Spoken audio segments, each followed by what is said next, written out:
Sir के ले गया। उस समय तुम अपनी सहेली के साथ ही गहन गुफा में पहुंच गई थी। बिना अंजल के मेरे व्रत को आसन हिला उठा तो मैंने जाकर तुम्हें दर्शन दिया और तुमसे कहा, देवी तुम्हारे व्रत और पूजन से अति प्रसन्न हूँ। तुम अपनी कामना का मुझ में वर्णन करो। इतना सुन तुमने लज्जित भाव से प्रार्थना की कि आप अंतर्यामी हैं, मेरे मन के भाव आपसे छुपे नहीं हैं, मैं आपको पति रूप में चाहती हूँ। इतना सुनकर मैं तुम्हें एवमस्तु इच्छित पूर्ण वरदान दे अंतर्ध्यान हो गया।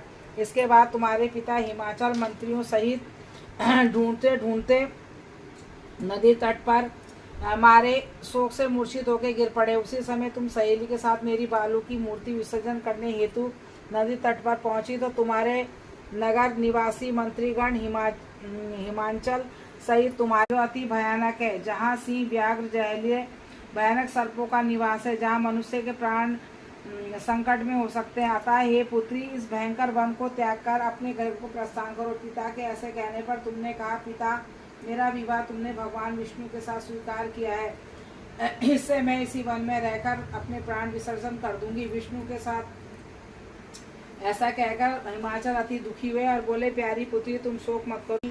कुछ समय शुभ मुहूर्त में तुम्हारा विवाह वेद विधि के साथ महाराज हिमाचल व महारानी मैना ने मेरे साथ कर पुण्य का अर्जन कही। सौभाग्यशालिनी, जिस सहेली ने तुमको इस व्रत का नाम दिया है हरतालिका पड़ा और यह व्रत सब व्रतों में उत्तम हुआ। इस प्रकार सुनकर माता आरंभ कर तीज का व्रत धारण करें। यह व्रत निराहार, बिना फल आहार और निर्जला होकर रखना चाहिए। भगवान शिव पार्वती की प्रतिमा सुवर्ण और स्थापित करके केले पुष्प आदि के खंभे स्थापित, रेशमी वस्त्र के चंदावा दान का बंदावार लगाकर भगवान शिव के पूजन के बाद फल फूल पकवान लड्डू मेवा मिष्ठान तरह तरह के भोग की सामग्री समर्पण करें। फिर ब्राह्मणों को द्रव्य अन्न वस्त्र पात्र आदि का दान श्रद्धा युक्त देना चाहिए। भगवान शिव को प्रति वस्तु को सिद्ध पंचाक्षरी मंत्र से नमः शिवाय कहकर समर्पित करना चाहिए।